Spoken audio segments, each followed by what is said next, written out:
kelas. Selamat ya, sudah berhasil naik ke kelas 12. Nah, di kelas 12 ini kita akan belajar banyak hal ya, dari mulai sifat koligatif larutan, kemudian ada juga redoks. Kita akan memperdalam redoks yang dahulu sudah kita pelajari di kelas 10, akan kita ulang lagi di kelas 12 dengan pendalaman yang lebih tentunya ya. Kemudian kita juga akan belajar senyawa turunan alkana. Nah, ini seperti kimia karbon. Nah, ingat kan yang pakai line notation. Nah, sekarang di kelas 12 ini akan bertambah lagi. Yang dahulu cuma alkana, alkena, alkuna, sekarang menjadi alkohol, asam karboksilat, keton, dan masih banyak lagi. Kemudian kita juga akan belajar polimer, dan kita juga akan belajar mengenai makromolekul ya, seperti karbohidrat, protein, dan juga lemak. Nah, dalam perjumpaan kali ini kita akan membahas mengenai sifat koligatif larutan. Apa itu sifat koligatif larutan?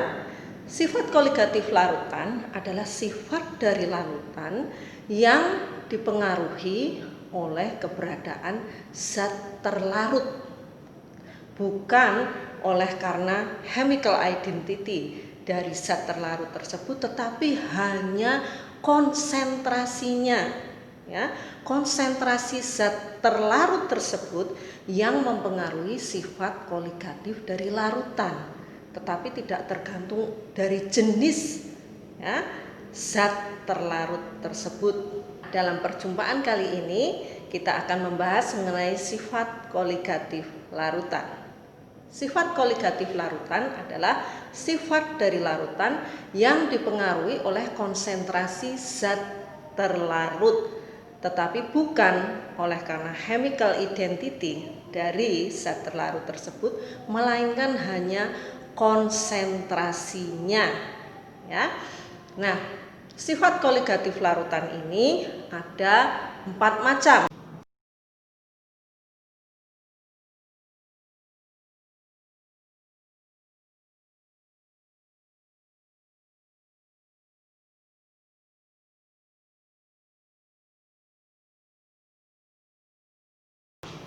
Ayo kita sama-sama perhatikan gambar yang Miss bawa ini. Nah, ini adalah gambar dari solvent atau pelarut.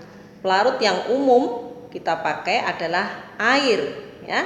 Nah, di sini ada yang disebut garis tipis ini disebut interface ya. Interface ini menandakan apabila suatu zat ya, dalam hal ini air, dia mau berpindah fase dari sini, misalnya fase cair, ia mau berpindah ke gas, fase gas, maka ini harus melewati fase interface ya. Jadi molekul-molekul air ini mau berubah dari fase cair menuju ke fase gas, maka dia harus melalui interface ini, kemudian dia menuju ke fase gas. Nah, besarnya tekanan uap itu dipengaruhi oleh banyaknya fase gas yang terbentuk. Tentunya semakin banyak fase gas yang terbentuk, maka tekanan uapnya semakin tinggi, betul ya.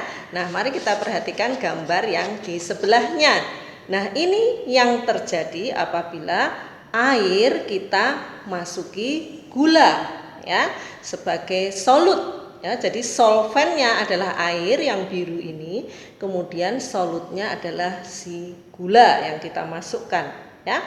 Nah, air ini, molekul-molekul air berusaha untuk menuju ke fase gas dengan melalui interface ya. Nah, tetapi molekul-molekul dari si gula ini yang merah ini, dia berusaha menghalangi molekul-molekul air. Dia berada di interface ini sehingga menghalang-halangi. Jadi si air ini dia mau pergi ke atas, dihalangi oleh si merah-merah ini, si gula ini. Tentunya dengan demikian fase gas yang terbentuk semakin sedikit ya. Kenapa kok sedikit, Miss? Iya, jalannya diblok oleh molekul gula, ya. Sehingga otomatis karena tadi sudah dibilang bahwa besarnya tekanan uap itu tergantung dari berapa banyak fase gas yang terbentuk. Apabila fase gas yang terbentuk sedikit, otomatis tekanan uapnya akan semakin rendah. Ya, jelas ya. Jadi besarnya tekanan uap dipengaruhi oleh banyaknya fase gas yang terbentuk. Sementara molekul solut akan memblokir sehingga tekanan uapnya akan menjadi turun, ya. Oke, nah di situ adalah mekanisme penurunan tekanan uap. Rumus dari tekanan uap larutan sendiri adalah X atau fraksi mol dari pelarut dikalikan tekanan uap murni dari pelarut atau solvent. Nah, ini bisa kalian cek di buku kalian rumusnya, ya. P larutan sama dengan X pelarut dikalikan P0 dari solvent, ya. X larutan itu apa? X larutan itu fraksi mol, ya. Fraksi mol pelarut, ya. Nah, maka fraksi mol pelarut sama dengan mol pelarut dibagi mol total. Nah, Miss akan menjelaskan sifat yang kedua dari sifat koligatif larutan, yaitu kenaikan titik didih. Nah, kita perhatikan gambar yang tadi, ya. Ini adalah gambar solvent, betul ya. Pelarut dalam hal ini yang umum adalah air, ya. Sifat spontan dari suatu pelarut, ya, molekul-molekul zat cair ini akan secara spontan berubah menjadi gas, ya. Nah, di sini air mendidih pada suhu 100 derajat Celcius, betul. Nah, ya, tetapi pada waktu dia ditambahkan oleh solut, ya, seperti yang sudah dijelaskan tadi, si molekul-molekul solut yang merah ini dia akan berusaha memblok, ya, memblok jalannya si molekul air ini untuk berpindah ke fase gas, ya. Nah, dengan adanya blocking dari si solut ini, maka jikalau pada kondisi normal titik didih bisa dicapai pada 100 derajat Celcius, di mana molekul zat cair dengan mudah berubah ke fase gas, ya. Jadi dari cair menjadi gas. Kemudian dengan adanya blocking ini jalannya ditutup, tentunya untuk menembus, ya, untuk berubah menjadi fase gas dia akan butuh titik didih yang lebih tinggi atau rendah? Lebih tinggi, ya, karena untuk membuka satu blok maka tentunya dia butuh sesuatu yang lebih tinggi, ya, panas yang lebih besar supaya dia bisa mencapai titik didihnya, sehingga titik didih larutan akan selalu lebih tinggi daripada titik didih pelarut. Nah, kalian silahkan buktikan sendiri di rumah, memanaskan air dan memanaskan larutan gula. Kemudian kalian cek titik didihnya tercapai pada suhu berapa. Nah, hal yang sama terjadi pada titik beku. Untuk membeku, maka interface-nya tidak lagi seperti tadi, ya, ada garis tipis. Tetapi untuk membeku, maka molekul-molekul zat cair harus membentuk suatu lattice, ya, bentuk kompak seperti ini, ya, seperti mainan Rubik, ya.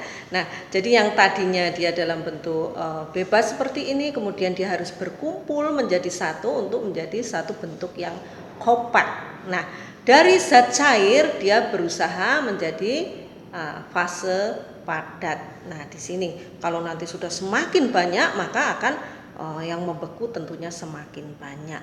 Nah, untuk larutan maka fase latis ini, ya, bentuk latis ini akan dihalang-halangi oleh molekul si solut ini, si gula ini yang merah-merah ini, lihat, berusaha memblok, ya.